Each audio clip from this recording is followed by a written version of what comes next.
Muito boa tarde a todos. Vamos então iniciar esta sessão sobre o impacto ambiental do medicamento.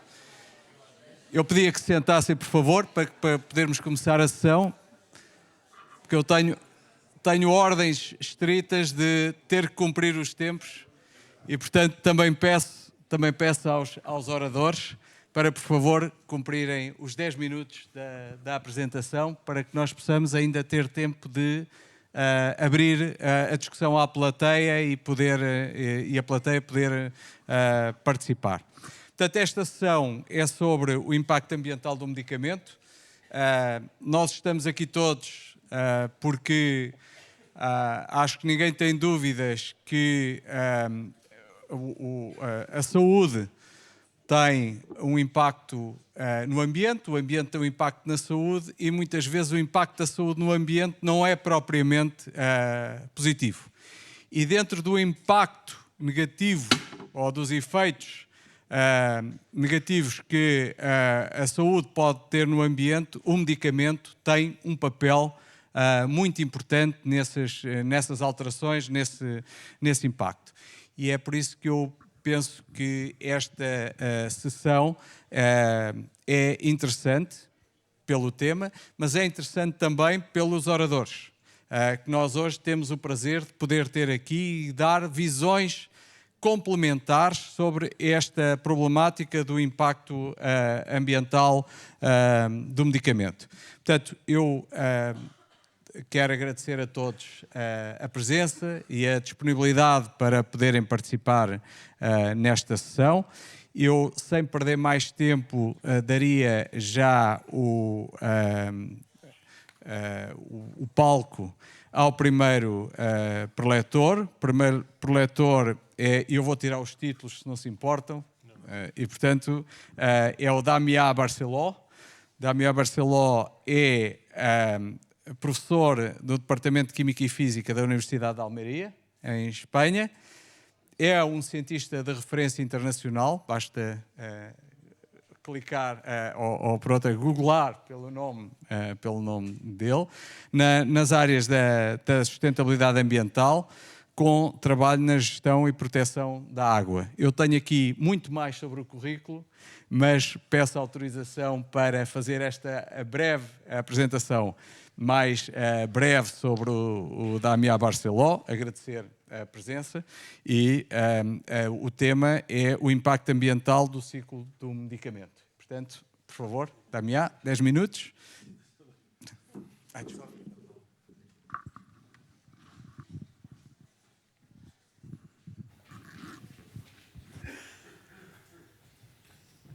Muito obrigado. Intentaré falar en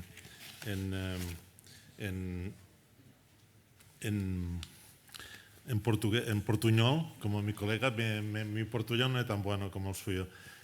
Mi presentación duraba más, pero intentaré hacerla rápido, lo más rápido posible. La idea es, como ha dicho el presentador, es un presentador de impacto ambiental de los medicamentos. Esta es la outline. El resumen es que medicamentos, fármacos, hay muchos grupos, es un grupo complejo, hay mucho tema analítico. Hoy en día se habla de non-target analysis, encontramos muchos más medicamentos que antes. ¿Por qué? Pues porque las técnicas de medida, más espectrometría, ha mejorado muchísimo y se puede trabajar ya con sistemas de computación, metabolitos, etc. Hemos trabajado en muchas partes del mundo, tenía muchos ejemplos que alguno pondré. Han salido últimamente, se han publicado artículos globales de fármacos, hay por todo el mundo ya, hay un par de artículos que indican toda la problemática. Para mí uno de los problemas más importantes o más futuros es antibióticos. Prácticamente diariamente se están utilizando entre unos 20 billones de dosis de antibióticos y somos 8 billones, ¿no? O sea, hay muchos animales, ya cattle, como se ha explicado esta mañana, livestock en la primera charla, y básicamente la producción de alimentos pues condiciona este incremento de uso de antibióticos. Y para mí es uno de los antibióticos resistant genes, que aquí en Portugal hay grupos muy potentes de este grupo. Microplastics, que están asociados ya con todo esto, porque hay la combined effect, el Trojan horse effects de microplastics y fármacos, que no hay que olvidarlo, que cada vez incrementa. Water treatment and reuse, esto es importante porque la nueva directiva europea de water treatment, que se aprobó la Improved Wastewater Treatment Directive del 24, condiciona, hay que regular fármacos. Y uno de los problemas es de que y la industria farmacéutica lo sabe, no sé si hay aquí representantes, pero sabe que tendrán que hay un pleito ya a nivel europeo, pero saben que la industria farmacéutica europea tendrá que ocuparse de estos residuos que no se eliminan del todo. Y aquí hay toda una discusión muy grande y esta nueva directiva obliga a hacer a invertir mucho dinero en la Wastewater Treatment Plan Upgrade, sobre todo tratamientos terciarios, Advanced Oxidation, etc. Y Sustainable Water Management, es decir, el tema de fármacos está explotando, se irá a otro nivel mucho más grande. Bueno, aquí tenía algunas transparencias muy generales que les voy a pasar rápidamente. Estos están por todas partes, estamos tomando fármacos todos, uso humano, uso ambiental, medio ambiente, aguas, sedimentos. Tenemos, en el tema de fármacos, tenemos toda una serie de diferentes matrices, diferentes analíticas, etcétera, etcétera. Es decir, que es un tema complejo que requiere pues, diferentes aproximaciones. Agua se acumula en biota, es decir, que tenemos toda una serie. La analítica no voy a discutirla, pero para hacer buena ecotoxicología, mis colegas falarán, supongo que después un poco de ecotox, falarán, necesitas medidas analíticas. La analítica en los últimos 20 años ha progresado muchísimo. Hoy en día no hace falta casi preconcentrar la muestra, por tanto, se ha mejorado muchísimo. Fármacos a nivel mundial hay por todas partes, cuanto más vermelho, pues peor, más concentraciones, pero si no hay vermelho no quiere decir que no haya fármacos. Es de que, por ejemplo, en África es que no se han medido, al tanto. Es decir, los países más desenvolvidos, más desarrollados, tienen más datos. Los que no están desenvolvidos no tienen datos. Es así de claro. Lo digo porque a veces uno piensa, no, está limpio. No está limpio. No hay datos, es diferente. Esto es un trabajo que hicimos en España con Solider, duró 5 años, de los ríos españoles. El mapa de la izquierda es concentración, en el de la derecha es riesgo. Había más de 250 compuestos, fármacos, pesticidas, PFAS, etcétera, etcétera. Fármacos eran los que daban más concentración, está en el mapa de la izquierda, los por colores, pero cuando miramos al riesgo en biota, en fish y todo esto, y Daphnia, etcétera, etcétera, el verde es pesticidas. Es decir, tenemos que tener global picture en el aquatic environment. Fármacos sí que tienen efectos, pero tienen más efectos a lo que se refiere a biodiversidad, etcétera, etcétera, los pesticidas. Es decir, sobre todo en un país como la península ibérica, que hay mucha agricultura, ¿no? Bueno, aquí voy a pasar esto en peixes. Estos son trabajos recientes en el Delta del Ebro, donde se combinaban diferentes grupos. Tampoco voy a hablar más porque tengo 10 minutos solo. Las técnicas de screening modernas, high resolution, mass spectrometry, permiten determinar muchas más, lo que llaman suspect and target y non-target screening, con lo cual podemos determinar muchas más sustancias. Esto es el mismo proyecto que se hizo en la Unión Europea, Globacqua, que tuvimos resultados bastante similares a la península ibérica en el sentido de riesgo ambiental. Tampoco voy a entrar en detalle. Este es uno de los trabajos generales de Alistair Boxall, de York, Inglaterra, donde se ve él realizó muestras, le enviaron muestras de diferentes países, en total más de 100 países y una gran cantidad importante de ríos, está publicado en el PNAS, y al final resultó que, claro, los fármacos que tienen más riesgo son carbamazepina, ibuprofeno, los diclofenacs. Estos están siempre en el agua, metmorfin, metmorfina asociado a diabetes, cada vez hay más diabetes, pues más metmorfina en el río, carbamazepina, antiepilépticos más carbamazepina, además la carbamazepine no se degrada fácilmente con el tratamiento secundario, hay que utilizar tratamientos avanzados, etcétera, etcétera. No sé cuánto tiempo tengo, pero ya... ¿Cuánto? ¿Un minuto? Sí. No, sigo o más. No, aquí es otro. Este es el tema de los antibióticos, que es un trabajo muy reciente también del PNAS, donde salen amoxicilina, etc. Los antibióticos están creciendo en todas partes. En China, voy bastante a China, ha aumentado muchísimo porque allí el tema de alimentación es fundamental. Hay que alimentar a 1.400 millones y no es fácil, por tanto hay que comer mucho cerdo. Voy a pasar rápidamente estas. Pero aquí no quiero olvidar que también se ha hablado esta mañana la relación, el nexus Climate Change, Pharmaceuticals and Water Extreme Events. En el cambio climático, todo el tema de fármacos y contaminantes va a aumentar. ¿Por qué? Porque tendremos episodios de incremento, flooding. Cuando hay un episodio de flooding, las concentraciones de fármacos y de sustancias disueltas en el sedimento, atrapadas en el sedimento y disueltas en el río, va a aumentar unas 100 veces más. Hay mucho más riesgo. Tanto los episodios de climate change y relacionados con el agua y los fármacos y otros contaminantes van a crear muchos más problemas. Aquí es un ejemplo de un paper muy interesante sobre este tema, que tampoco voy a discutir. El tema de linking o interaction between pharmaceuticals and microplastics, que aquí en Aveiro hay el grupo Teresa Rocha que colaboramos mucho, es muy importante. El microplastics y nanoplastics tienen el Trojan Horse Effect, que atrapan estas sustancias y cada polímero es diferente y es un tema complejo.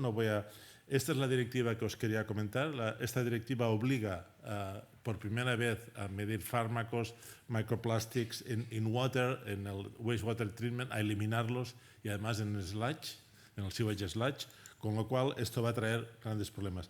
Aquí quería poner un ejemplo en Cataluña, por ejemplo, que hemos tenido muchos problemas con el agua. Yo fui un tiempo director del Instituto Catalán del Agua de Investigación. Pues se ha hecho todo un programa de reuse, water reuse and desalination. Y esto es muy importante, pero el water reuse, aquí hay datos de water reuse en Cataluña, se quiere llegar a 120 hectómetros cúbicos por año, etcétera, etcétera. España es uno de los países que tiene más water reuse en Europa, pero claro, comparado con Israel o Singapur o incluso Beijing, en China se está haciendo ya muy water reuse. Por ejemplo, hay más de casi 400 hectómetros cúbicos por año en Beijing.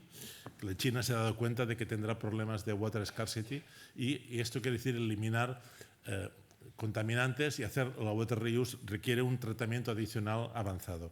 Aquí voy a hacer, relativamente a tratamientos, publicamos un artículo sobre diferentes tratamientos para eliminar no es un problema, el problema es el dinero, los costos. Se puede eliminar hoy en día todo, soy muy positivo en esto, la ingeniería es muy potente, pero hay antes se ha hablado de natural based solutions, eco-friendly solutions o advanced oxidation, advanced methods, ¿no?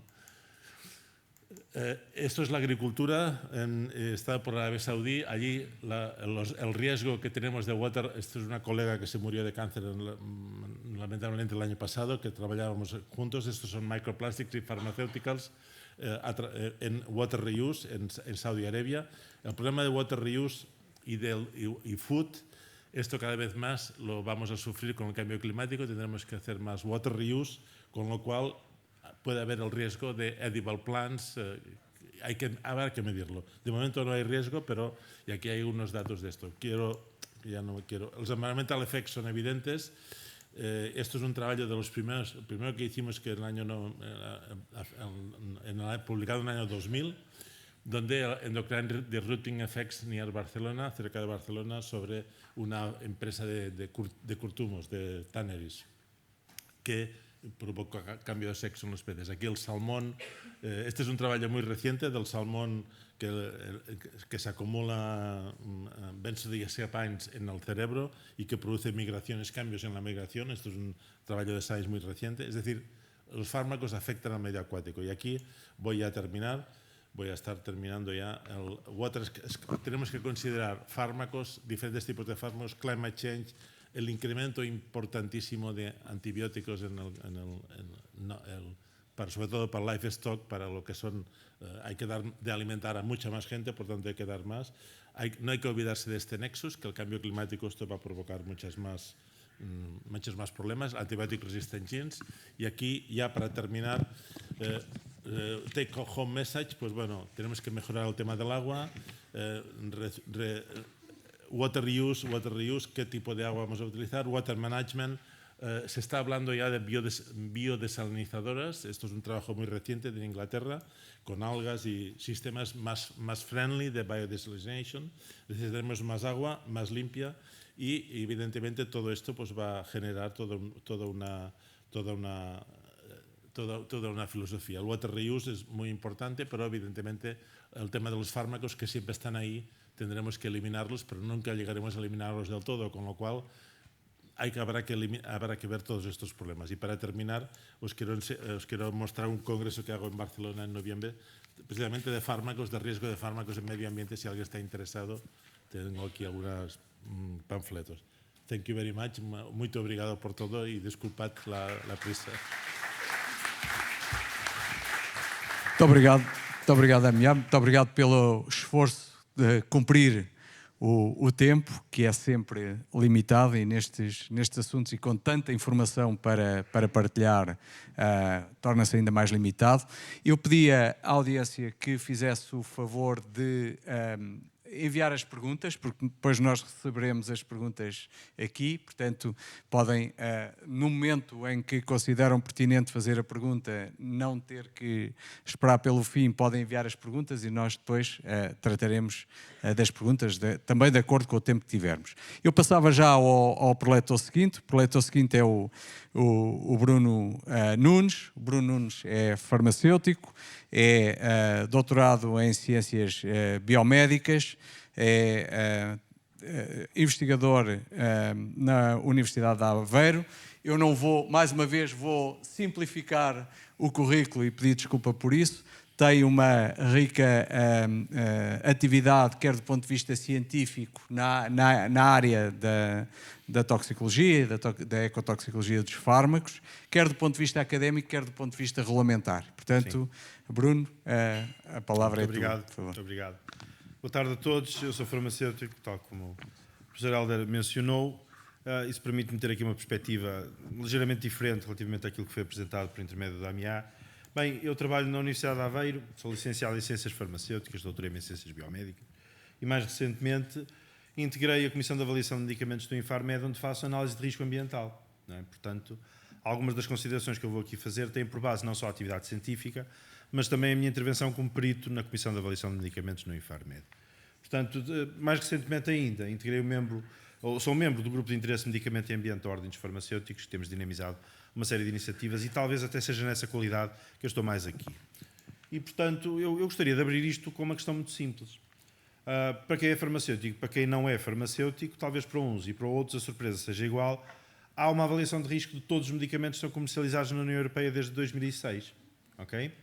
E, portanto, todos os medicamentos que nós podemos adquirir nas farmácias comunitárias em Portugal e nos restantes países da União Europeia são sujeitos a uma avaliação de risco ambiental. Isto começou em 2006, houve uma série de revisões, um draft ali em 2019 e desde 22 de agosto de 2024 foi implementada uma nova guideline de avaliação ecotoxicológica. Isto para a abertura de conversa, porque depois no final eu vou voltar a isto e fazer as minhas considerações.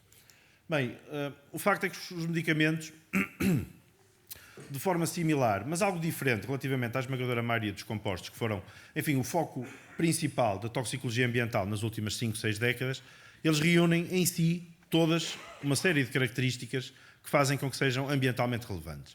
Ambientalmente relevantes e simultaneamente toxicologicamente relevantes. O medicamento é desenhado para fazer efeito, para atravessar membranas, inclusivamente para atuar sobre vias que existem tanto em nós como em muitos outros organismos vivos, nomeadamente a biota, que é exposta potencialmente por via ambiental. Portanto, não há nenhum outro tipo de substâncias, na sua globalidade, que reúna todas estas características em simultâneo. E daí, de facto, serem um foco da nossa atenção nos últimos 25, 26 anos.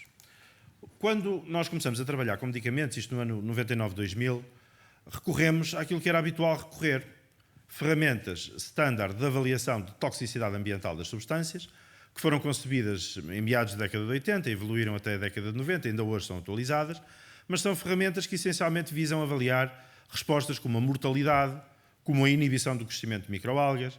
E aquilo que nós nos apercebemos quando começamos a trabalhar com uma shortlist de medicamentos é que, embora essas normas, essas metodologias de avaliação ambiental, de facto respondessem perante a presença de medicamentos, estas respostas só eram evidenciadas a concentrações altíssimas de medicamentos, muito longe daquilo que nós sabíamos, com base em trabalhos ali do Damiat, por exemplo, e dos seus colegas, que nunca existiriam nos compartimentos aquáticos.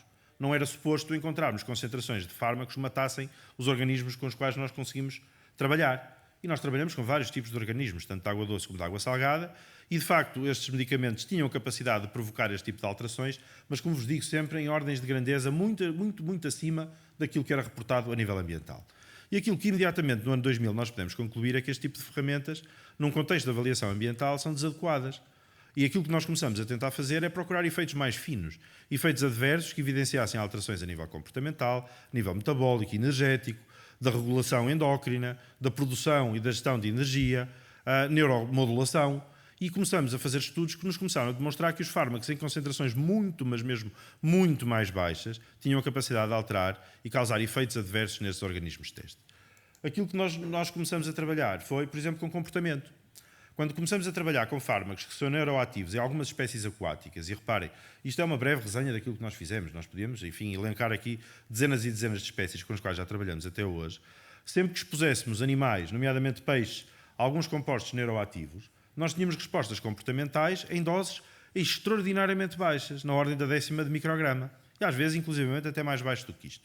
E chamou-nos a atenção que drogas como o caso do paracetamol, insuspeito, não era um composto descrito como sendo neuroativo, mas mais à frente já veremos que não é bem assim, mas como o caso de diazepam, carbamazepina, fenitoína, o piritonato de zinco, tinham a capacidade de alterar padrões comportamentais destas espécies de peixe que nós aqui temos. E alterar até dramaticamente estes padrões comportamentais.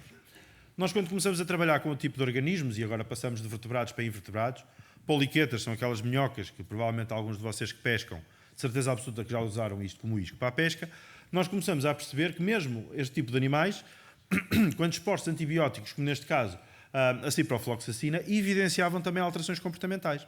Alterações comportamentais essas que, levadas ao extremo, comprometem, por exemplo, a sua capacidade de se moverem, de se enterrarem, e obviamente isto causa alterações ecológicas dramáticas em áreas que sejam expostas a este tipo de substâncias. E agora reparem, eu gostaria de chamar a atenção, estamos a falar da ciprofloxacina, que do ponto de vista neurológico, pelo menos não seria conhecido ou reconhecido como composto que atuasse a este nível.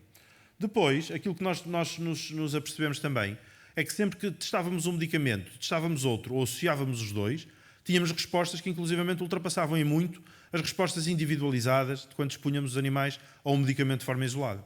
E nós começamos a fazer exposições de substâncias como estas que aqui estão, paracetamol e a ciprofloxacina, e aquilo que nos apercebemos é que, para além das alterações comportamentais, também observamos alterações epigenéticas nos animais expostos, incluindo também alterações metabólicas, nomeadamente o metabolismo de destoxificação, exercício de stress oxidativo, portanto, algo que era absolutamente insuspeito. E agora volto a frisar isto, porque isto é importante mais à frente nesta apresentação, em doses extraordinariamente baixas, portanto, na ordem das 10º de micrograma, em alguns casos.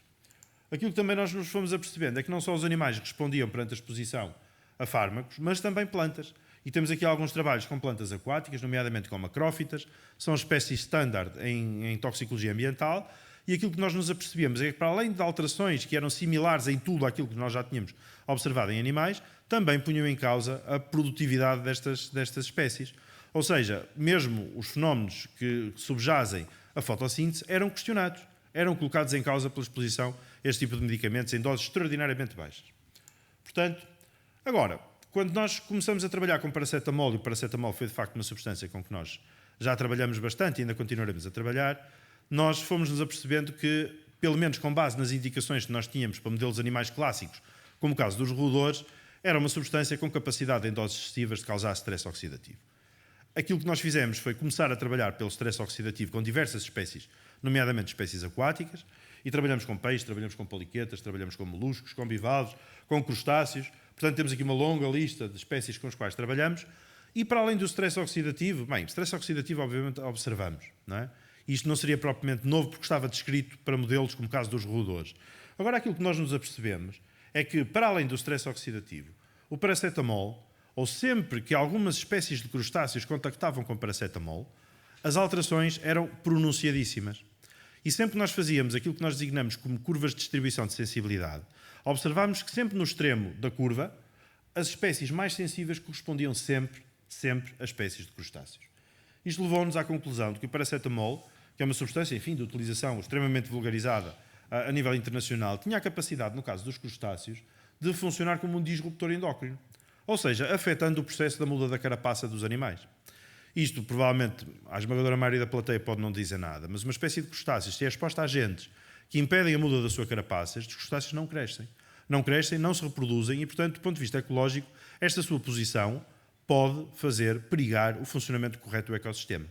E agora eu pergunto, quantos de vocês pensaram que 10 minutos após, ou 20 minutos após entrarem nesta sala, se apercebem que o paracetamol é um disruptor endócrino sério para espécies, ou para um grupo tão vasto de espécies como o caso dos crustáceos? E de facto é verdade, ele tem a capacidade de o fazer. Portanto, aquilo que nós nos apercebemos é que os crustáceos são alvos de disrupção endócrina por uma droga de utilização tão comum, tão, desculpa a expressão, corriqueira, como o caso do paracetamol. Aquilo que também nos apercebemos é que sempre que nós trabalhamos com espécies que, pertencendo ao mesmo ecossistema, partilham o mesmo nicho ecológico, e temos aqui duas espécies de moluscos da Ria de Aveiro, uma é extraordinariamente sensível a uma determinada substância, enquanto que a outra, que está ali na sua vizinhança, até do ponto de vista geográfico, é extraordinariamente resistente. E aquilo que nós nos apercebemos é que, sendo espécies que, inclusivamente até do ponto de vista morfológico, são difíceis de distinguir, uma delas apresenta uma extrema sensibilidade e a outra uma extrema resistência. Isto levanta o quê? Sempre que nós associamos contaminação química com variação em fatores como a temperatura, como a salinidade, que são consequência das alterações climáticas que estamos à espera e que neste momento já se verificam, nós podemos dizer que estes fatores, que nós consideramos e designamos como fatores abióticos, no caso da salinidade e da temperatura, ainda incrementam mais a toxicidade das substâncias medicamentosas. E isto leva-nos a outro fator. Se nós temos espécies que partilham os mesmos ambientes, em que uma é muito sensível e outra é muito resistente, podemos estar a favorecer a extinção da muito sensível em detrimento da muito resistente e a acelerar este processo. E do ponto de vista ecológico é natural que isto cause consequências e, portanto, essas consequências são consequências que nós temos que considerar nos estudos que temos que desenvolver no futuro. Agora, há bocado, quando eu referi a questão da avaliação regulamentar da análise de risco ambiental, a avaliação regulamentar baseia-se essencialmente numa árvore de decisão. Ou seja, quase como se fosse uma chave dicotómica em que nós, como avaliadores, o que fazemos é fazer uma avaliação de dossiês com a informação que nos é disponibilizada pelas firmas proponentes do medicamento. Essencialmente baseia-se em dois passos iniciais, a partir dos quais podemos ou não fazer avançar um processo de análise de risco ambiental. Predições, ou seja, previsões da concentração em que essa substância vai ser encontrada no futuro, são feitas com base em padrões de consumo, dosagens, a quantidade da população que de facto vai ser tratada com isso e o volume de águas residuais que são geradas a partir desta população. Portanto, no fundo, são valores numéricos dos quais nós vamos inferir somente uma avaliação com base num determinado threshold de limite estabelecido pela própria norma, se nós achamos que aquela substância deve ou não merecer uma atenção redobrada em termos da sua avaliação de risco ambiental. Depois, por outro lado, tendemos a avaliar, por intermédio de uma avaliação numérica igualmente do coeficiente de partição de óleo em água da substância, para avaliar da sua potencial lipofilia. Substâncias lipofílicas merecem ser mais avaliadas, substâncias não tão lipofílicas, simplesmente o processo de avaliação de risco para aí. E depois aquilo que nós temos são testes, se a substância passar a uma fase seguinte à avaliação de risco ambiental, são testes ecotoxicológicos com base nas mesmas normas exatas com as quais eu abri a minha apresentação e que já no ano de 99-2000 concluímos sobre a sua desadequação para a avaliação dos efeitos dos medicamentos. Portanto, uma avaliação de risco ambiental, hoje em dia, no espaço europeu, recorre a ferramentas que há mais de 25 anos são consideradas desadequadas. E, portanto, aquilo que eu tenho como mensagem é que é necessário pensar um bocadinho mais sobre estas questões. Eu, como perito, é evidente que tenho que cumprir a legislação, tenho que cumprir os regulamentos, tenho que fazer uma avaliação numérica estrita em função do cumprimento destes objetivos, sendo que a minha vertente científica muitas vezes me chama a atenção para eu sei que esta substância, mesmo em concentrações bastante mais baixas do que aquilo que vai ser reportado, pode eventualmente causar alguns efeitos, sendo que eu, como cientista, os estudo. Portanto, aquilo que eu tenho a dizer é que nós temos um mercado de medicamento, obviamente nenhum de nós quer, enfim, assumir a sua perda ou, enfim, achar que ele de hoje para amanhã pode deixar de existir somente com base em questões ambientais, mas é necessária a adoção de normas, regulamentos, guidelines que sejam, ou que façam, permitam uma avaliação de risco de uma forma mais fina, recorrendo a respostas sobre individuais a nível bioquímico, energético, neuromodulação, metabolismo, disrupção endócrina, o que queiram. Agora, de facto, com estas guidelines que nós temos, muitas das vezes eu dou por mim a fazer avaliações positivas e a pensar esta guideline não é suficientemente protetora do ambiente. Portanto, esta é a mensagem que eu vos deixo e, em relação a isto, é evidente que ultrapassem muito a esfera deste fórum, mas, de qualquer das maneiras, temos uma salvaguarda, porque também vos posso dizer, com base na minha experiência, 95% das substâncias não cumprem sequer estes critérios que exijam que elas passem a fase seguinte da sua avaliação de risco e, portanto, são ambientalmente seguras. O problema são os 5% que restam. Mas, de qualquer das maneiras, eu gostaria de agradecer a vossa presença, mas creio que também há coisas mais importantes na vida do que só fazer isto. Portanto, convido-vos a vir à pesca um destes dias e, portanto, muito obrigado. Muito obrigado. Muito obrigado. Muito obrigado, Bruno Nunes. Sem perdermos muito tempo, porque começo a ficar preocupado que temos aqui perguntas a chegar e, portanto, gostava de ter espaço para isto. Passávamos já à professora Maria João Bebiano. A professora Maria João Bebiano é licenciada em Engenharia Química pelo Instituto Superior Técnico e doutorada em Ecotoxicologia Marinha pela Universidade de Reading e com um doutoramento também em Oceanografia. A professora é professora catedrática jubilada da Universidade do Algarve e tem um currículo riquíssimo, quer como investigadora, quer como representante do nosso país em muitos comitês internacionais na área marinha, na área das políticas do mar. E, portanto, passava já a palavra à professora Maria João Bebiano, que vai falar sobre o impacto dos medicamentos no oceano. Muito boa tarde. Eu começava por cumprimentar os colegas de painel e também agradecer o convite do professor Luís Campos para estar aqui presente e vou tentar demonstrar que o oceano pode ser uma boa impressão digital, o que é que os médicos andam a receitar. Ora bom, há uma interligação entre a saúde humana e o oceano e também para chamar-lhes a atenção que hoje em dia sabe-se que o oceano está a sofrer uma chamada crise tripla, ou seja, alteração climática, poluição e perda de biodiversidade e, portanto, estão aqui, no fundo, os fatores dos Objetivos de Desenvolvimento Sustentável que ligam, no fundo, a meta 14.1, que era diminuir a poluição em 2025, o que não aconteceu, e depois, ou seja, a boa saúde humana. Nem tudo são más notícias, ou seja, aqui são diferentes compostos, ou seja, que constituem vários medicamentos atuais que tiveram origem no oceano. E eu chamava a atenção que neste momento existem 1425 compostos que podem eventualmente vir a ser, depois dos diferentes testes, novos compostos para melhorar a saúde das pessoas. Portanto, este é o aspecto positivo, ou seja, existe no oceano muitos elementos e muitos compostos que podem vir a ser bastante importantes para o desenvolvimento e a cura de algumas doenças. Por outro lado, a população cada vez mais está a viver próximo do oceano, a população está a aumentar e também estão a aumentar os casos de cancro. E, por outro lado, no fundo, as pessoas começaram a tratar não só nos hospitais, mas em ambulatório também, o que faz com que os efluentes hospitalares e, por outro lado, os efluentes urbanos são, para além da parte veterinária, são dos principais fatores de introdução destes compostos farmacêuticos no oceano. São conhecidos vários destes compostos, desde os antibióticos, como já aqui foram chamados, tudo isto já foi identificado no oceano, os anti-inflamatórios, os analgésicos, beta-bloqueadores, por aí fora, e também o Covid, de alguma maneira, aumentou o problema com a descarga dos antivirais, que não era conhecido até a época. Aí está aqui este slide, que, no fundo, que aconselha que haja uma boa gestão e recuperação dos medicamentos. E os medicamentos no oceano, muitos deles não sofrem alterações ou sofrem alterações às vezes até para compostos mais tóxicos. E, portanto, as zonas costeiras são as principais áreas afetadas e, especialmente, diretamente através de zonas populacionais, descargas industriais e por aí fora. E a aquacultura, até a determinada altura, foi uma fonte importante de contribuição dos antibióticos. Ora, este mapa dá-nos uma ideia dos antibióticos que eram conhecidos até 2017 e já nessa altura no oceano havia bactérias resistentes aos antibióticos. Isto já não é só nos hospitais e genes que também resistentes aos antibióticos.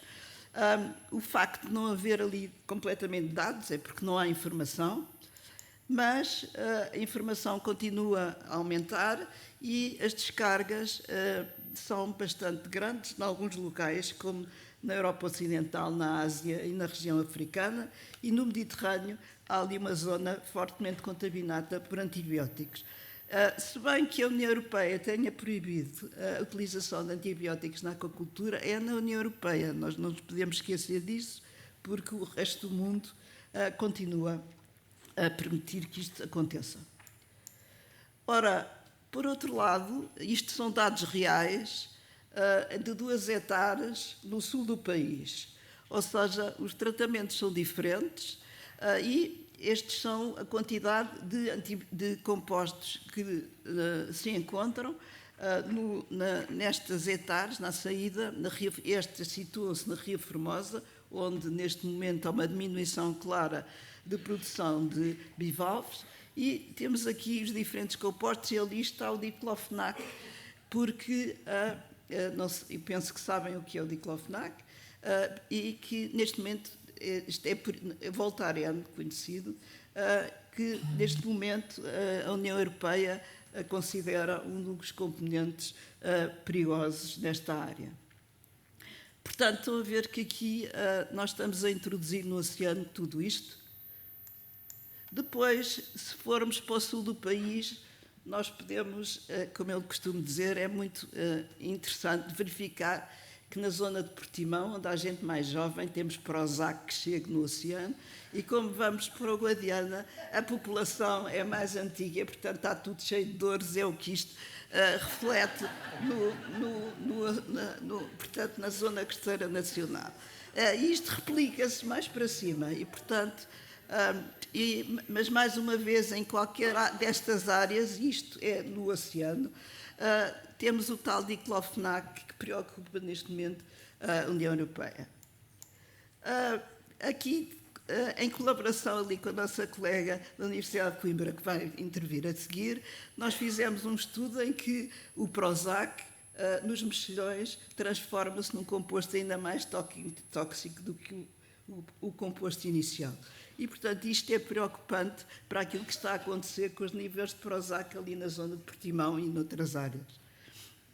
Ora bom, para concluir, eu queria chamar a atenção que agora um dos problemas que tem sido menos aflorado são os medicamentos anticancerígenos e que nas tais minhocas, como já foi aqui dito pelo colega anterior, há um conjunto de efeitos destes compostos anticancerígenos que são, de alguma maneira, preocupantes. Temos aqui 3 exemplos em que há stress oxidativo, dano oxidativo, genotoxicidade, e tudo isto se mantém no oceano, ou seja, estes compostos mantêm a sua atividade e, portanto, daqui vamos ter, no fundo, um impacto ainda mais negativo, resultante do que já existia. Se nós juntarmos agora aqui as drogas anticancerígenas, o problema é mais preocupante.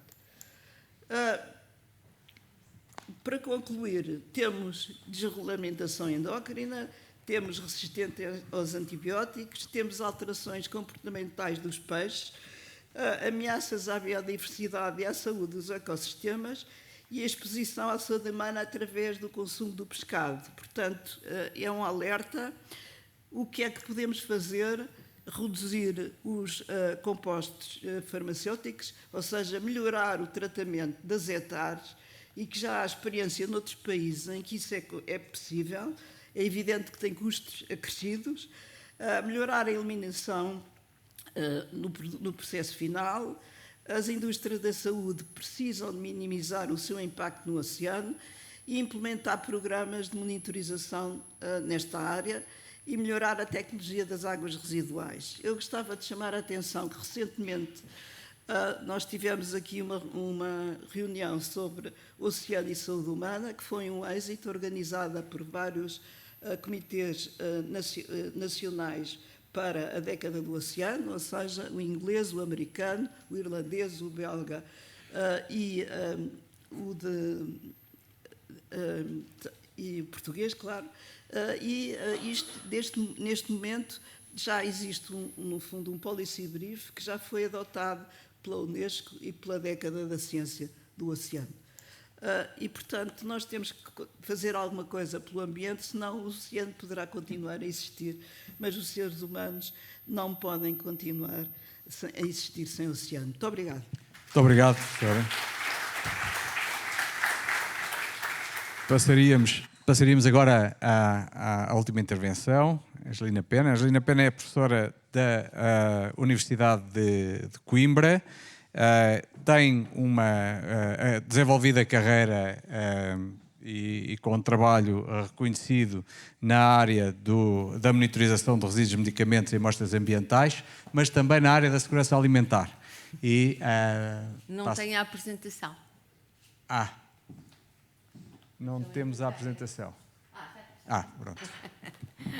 Pronto, boa tarde a todos. Cumprimento os meus colegas de estudo, sou bastonário da Ordem dos Farmacêuticos, professor Dr. Helder Mota Filipe, também o presidente da secção regional do Sul e das regiões autónomas.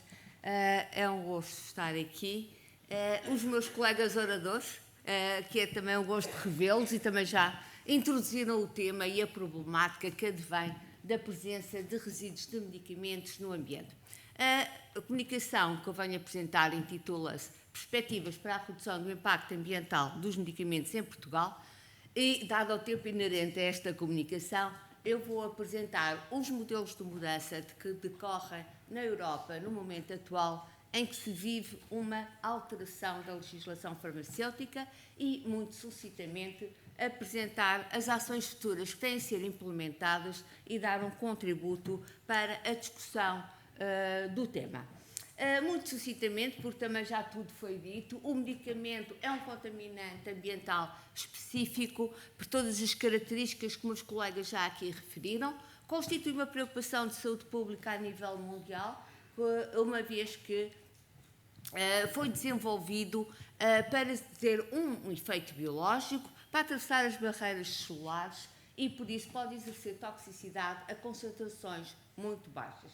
Também já aqui foi falado que muitas vezes observa-se fenómenos de bioconcentração, quer dizer que há uma concentração superior no peixe relativamente à concentração do ambiente aquático circundante. Isto também é explicado porque o medicamento é desenhado para utilizar a via de transporte ativo no acesso intracelular. Por isso, temos que avaliar, por todos os efeitos tóxicos que meus colegas aqui falaram, é imprescindível avaliar a sua toxicidade crónica na avaliação do risco ambiental. Um problema que também temos é o elevado número de substâncias ativas que temos que avaliar. Estima-se mais de 3.000 atualmente que estejam autorizadas e também temos de ter em consideração o crescimento demográfico da população. Portugal, por exemplo, tem uma população com mais de 65 anos, com 4 vezes superior à população jovem, o que indicia uma população polimedicada, com regime terapêutico de 5 ou mais fármacos, que isso leva a um maior consumo de antibióticos. E também Portugal prevê-se que em 2060 seja o Estado-membro da União Europeia com maior crescimento de população, com mais de 65 anos.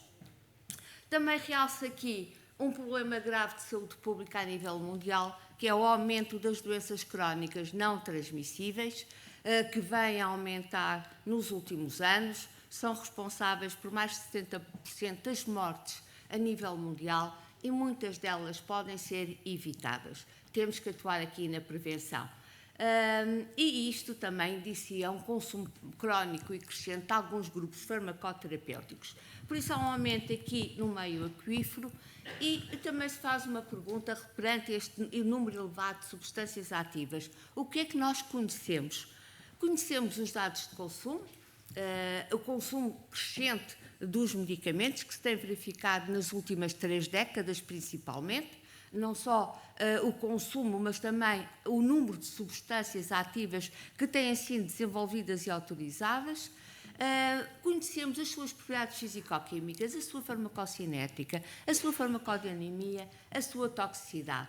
Temos muitos dados e, com base nesses dados, nós podemos inferir de uma classificação muito geral, claro, em baixo risco e elevado risco.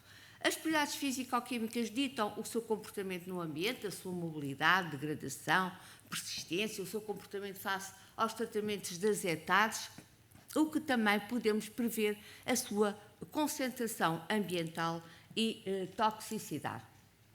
No âmbito da saúde pública surge o conceito de ecofarmacovigilância, cuja definição apresento e que foi implementada a primeira vez em 2007 por Jean-Paul Vallot, em 2010 pela Académie Française de Pharmacie e em 2011 pela British Royal Society of Medicine.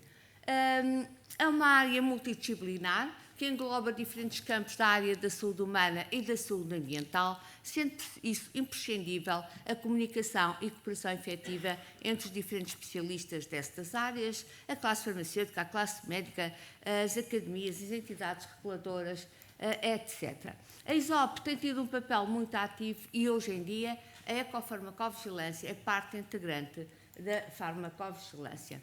Realço aqui um problema grave que também já foi reportado pelos nossos colegas do impacto ambiental do medicamento, em particular do agente antimicrobiano. Continua a ser considerado pela Organização Mundial da Saúde como o principal problema de saúde pública do século XXI. E os dados são reveladores. Os últimos dados recentemente publicados pela ECDC revelam que a União Europeia não está no caminho certo para atingir 4 dos 5 objetivos estabelecidos pelo Conselho Europeu para 2030 relativamente a 2019. E claro que também os custos são reveladores do seu impacto na saúde. Não podia passar sem dar um exemplo, é o único exemplo que vou apresentar nesta apresentação, dado o seu tempo, mas realço que pelas concentrações de agentes antimicrobianos detectados nas etares municipais e hospitalares, estas constituem importantes reservatórios propícios ao desenvolvimento e disseminação de bactérias resistentes. Ocorre transmissão horizontal dos genes de resistência através de elementos genéticos movíveis, dos plasmídios, transposões e integrões, e vou-vos dar um caso de um trabalho realizado em Coimbra. No efluente metar municipal foram detectados genes de resistência às penicilinas e cefalosporinas, que são clinicamente importantes em medicina humana, e foi detectado o gene CTX-M15, que codifica a beta-lactamase. No efluente metar hospitalar foram detectados genes de resistência de espectro muito mais alargado às cefalosporinas, penicilinas, quinolonas e aminoglicosídeos numa única só estirpe. É um problema grave que temos. Na consequência deste problema surge o conceito de uma só saúde. E então a IMA, em conjunto com 4 outras agências europeias, trabalharam em conjunto para implementar o conceito de uma só saúde na União Europeia. O objetivo principal é permitir à União Europeia e aos seus Estados-membros que possam prever, prevenir, detectar e responder muito mais rapidamente a todas as ameaças à saúde pública. Claro que há uma coordenação com a abordagem estratégica da União Europeia para os produtos farmacêuticos no ambiente e também com o Plano de Ação Europeu de uma Só Saúde contra a resistência aos agentes antimicrobianos. A fim de minimizar este impacto ambiental do medicamento, é premente estabelecer a legislação e medidas regulamentares. E foram implementadas medidas regulamentares e o ERA é o processo através do qual a EMA garante que são estudados todos os possíveis efeitos dessa substância ativa no ambiente e são implementadas as medidas de minimização do risco adequadas. Por isso, tendo sempre a redução do impacto ambiental e o benefício do doente e a proteção da saúde pública em primeiro lugar. Vou passar muito rapidamente, porque vivemos uma mudança na nossa legislação farmacêutica. A Diretiva 83 de 2001, a última redação que lhe foi dada pela Diretiva 27 de 2004, exige a realização da avaliação do risco ambiental, que eu passo a dizer era para ser mais fácil e também me despachar, para todas as autorizações de introdução no mercado de qualquer medicamento, seja a sua disposição legal. Por isso, o impacto ambiental aqui não constitui critério de recusa do AIM, mas há que implementar as medidas de precaução de minimização adequadas ao risco identificado. Mas só em 2006, vejam que isto é 2004, só em 2006, isto também já foi falado por meu colega, é que foram desenvolvidos pela Comissão Europeia, pelo Conselho Europeu, desculpem, as normas orientadoras para o estabelecimento do risco ambiental do medicamento, de acordo com o Estatuto do Medicamento. Então, só a partir de 2006 é que foi possível fazer a elaboração do ERA e submeter ERAs para autorização de introdução no mercado. Até 2006, todos os medicamentos autorizados não possuem ERA. Vejam, a alteração da legislação começou em 2023. A 11 de dezembro de 2025, o Parlamento Europeu e o Conselho Europeu chegaram a acordo sobre o novo quadro legislativo farmacêutico da União Europeia, chamado Pacote Farmacêutico, e trata-se de uma importante alteração da legislação farmacêutica nas últimas 2 décadas. Já este ano, a 18 de março de 2026, foi aprovado pela Comissão de Saúde Pública do Parlamento Europeu, estando assim abrindo portas para a sua aprovação final por estas ambas instituições, que se prevê que seja realizada em outubro de 2026.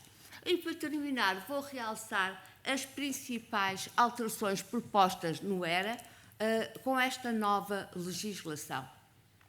Ao reforço, o ERA passou a ser um pilar central, regulamentar, científico e ético ao longo de todo o ciclo de vida do medicamento e hoje, se um ERA não for submetido, um ERA completo, cientificamente fundamentado, ou se não foram implementadas as medidas de precaução adequadas, a AIM pode ser recusada.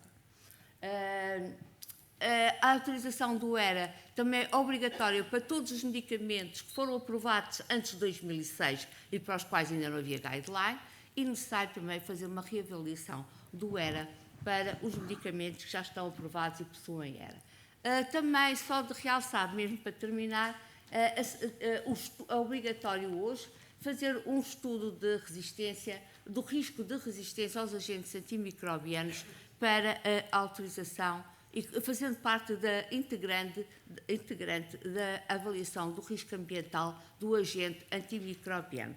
Por isso, o objetivo é diminuir a presença de medicamentos, nomeadamente agentes antimicrobianos, no ambiente. Deixo algumas considerações finais para considerar.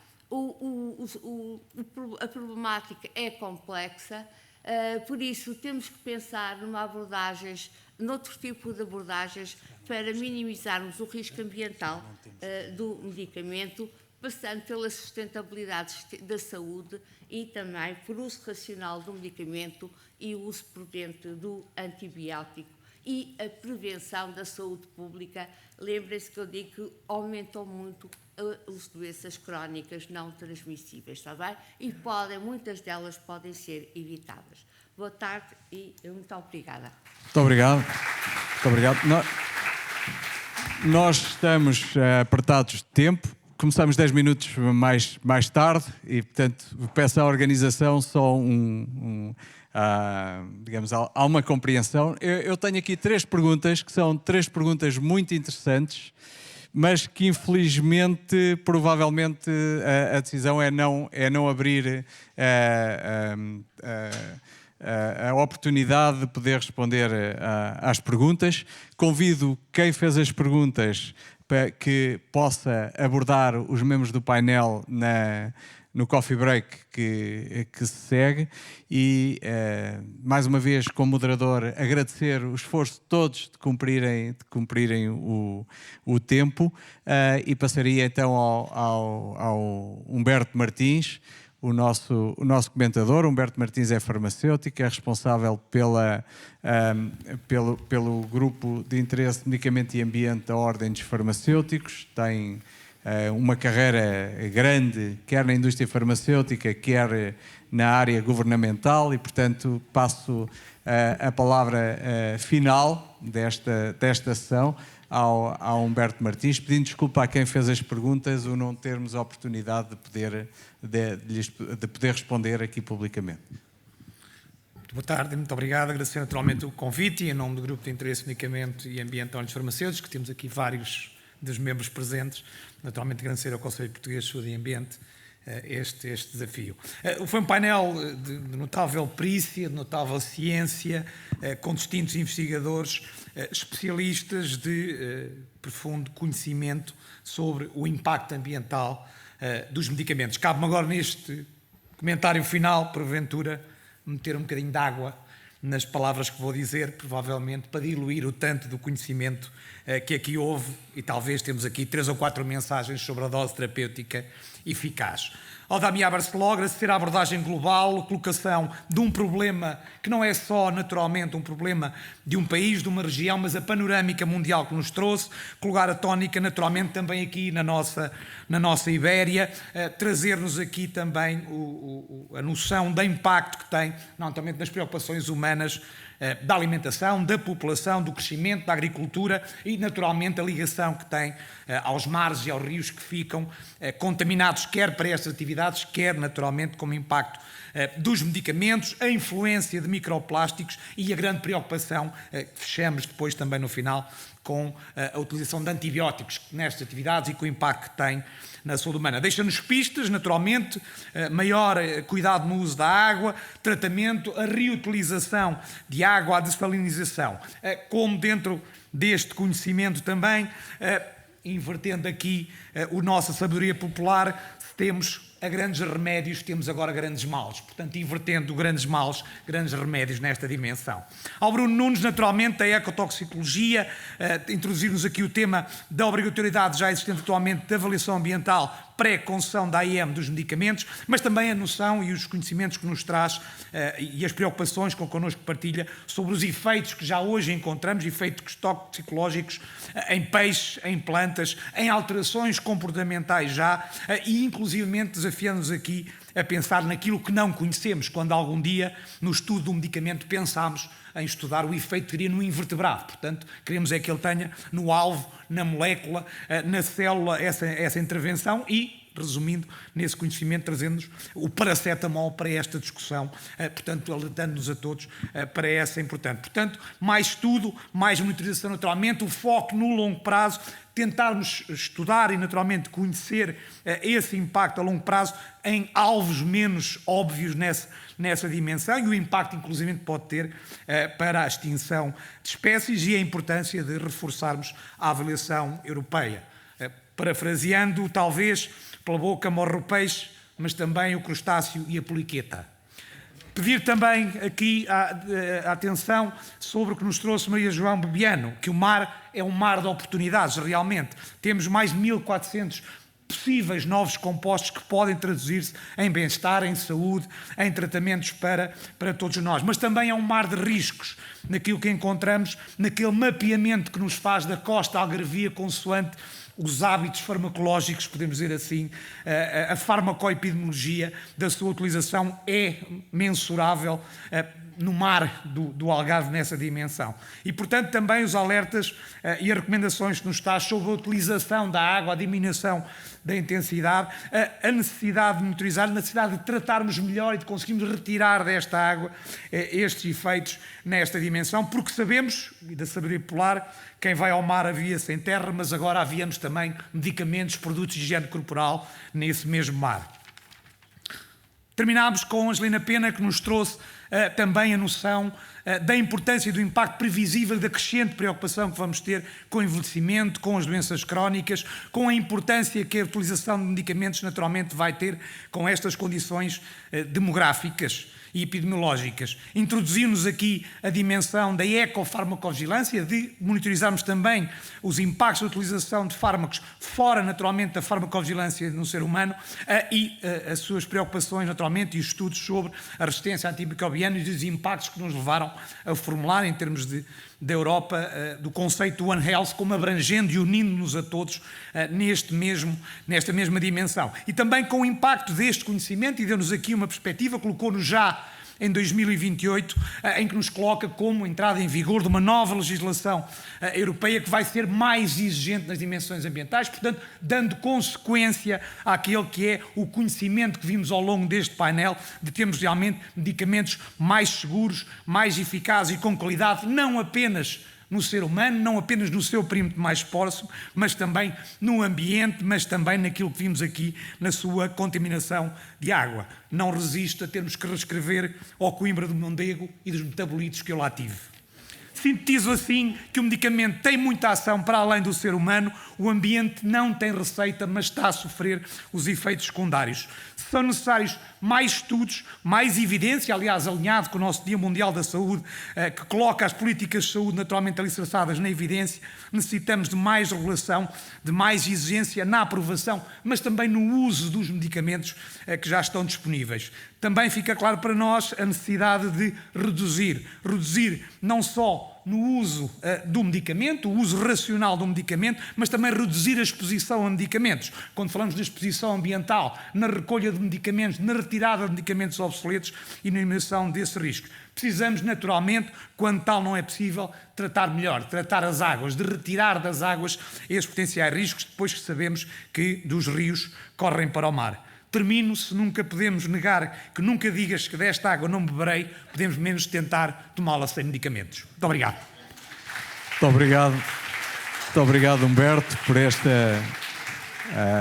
tão interessante comentário, uma tão interessante sessão. Quero mais uma vez agradecer a todos os intervenientes neste painel, que eu acho que enriqueceram bastante este tema, que é muito relevante e que se torna cada vez mais relevante.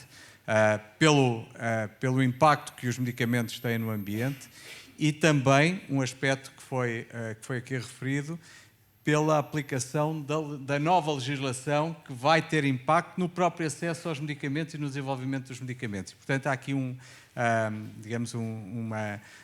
fatores que se interligam e que são muito importantes. Portanto, quero agradecer a todos, quero agradecer a todos os participantes nesta sessão, pedir mais uma vez desculpa por não termos tido a oportunidade de abrir a discussão à plateia e continuação de um bom congresso. Muito obrigado.